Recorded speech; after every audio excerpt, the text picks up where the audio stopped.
नमस्ते। आप सभी का हमारे YouTube चैनल पर बहुत बहुत स्वागत है।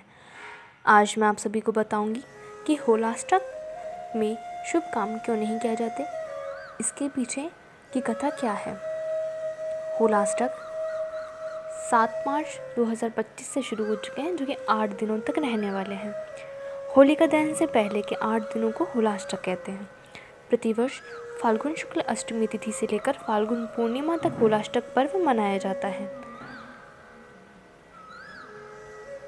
होलाष्टक का संबंध 2 कथाओं से है। पहली कथा भक्त प्रहलाद और दूसरी कथा कामदेव से जुड़ी हुई है। आज मैं अपनी इस वीडियो में उन दोनों कथाओं के बारे में बताऊंगी। पहली कथा के अनुसार भक्त प्रहलाद को उसके पिता ने हिरण्यकश्यप ने अपने पुत्र की भक्ति को भंग करने और उसका ध्यान अपनी ओर करने के लिए लगातार 8 दिनों तक तमाम तरह की यातनाएं और कष्ट दिए थे। इसलिए कहा जाता है कि होलाष्टक के इन 8 दिनों में किसी भी तरह का कोई शुभ कार्य नहीं करना चाहिए। यह 8 दिन वही होलाष्टक के दिन माने जाते हैं।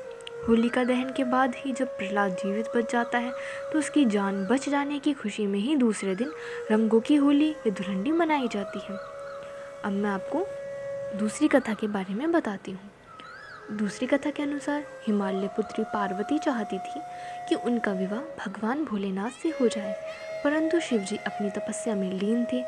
तब कामदेव पार्वती की सहायता के लिए आए।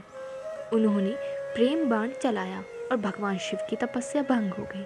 शिवजी को बहुत क्रोध आ गया और उन्होंने अपनी तीसरी आंख खोल दी। कामदेव का शरीर उनके क्रोध की ज्वाला से भस्म हो गया। फिर शिवजी ने पार्वती को देखा।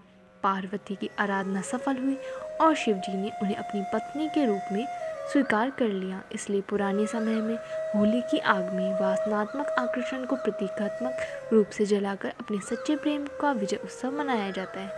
जिस दिन भगवान शिव ने कामदेव को भस्म किया था, वह दिन फाल्गुन शुक्ल अष्टमी थी। तभी से होलाष्टक की प्रथा आरंभ हुई। जब कामदेव की पत्नी शिवजी से उन्हें पुनर्जीवित करने की प्रार्थना करती है तो रति की भक्ति को देखकर शिवजी इस दिन कामदेव को दूसरे जन्म में उन्हें फिर से रति मिलन का वचन दे देते हैं।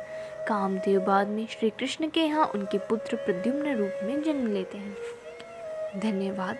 इस वीडियो में बस इतना ही। तो प्लीज़ हमारी वीडियोस को लाइक कीजिए, शेयर कीजिए और हमारे चैनल को सब्सक्राइब कर लीजिए।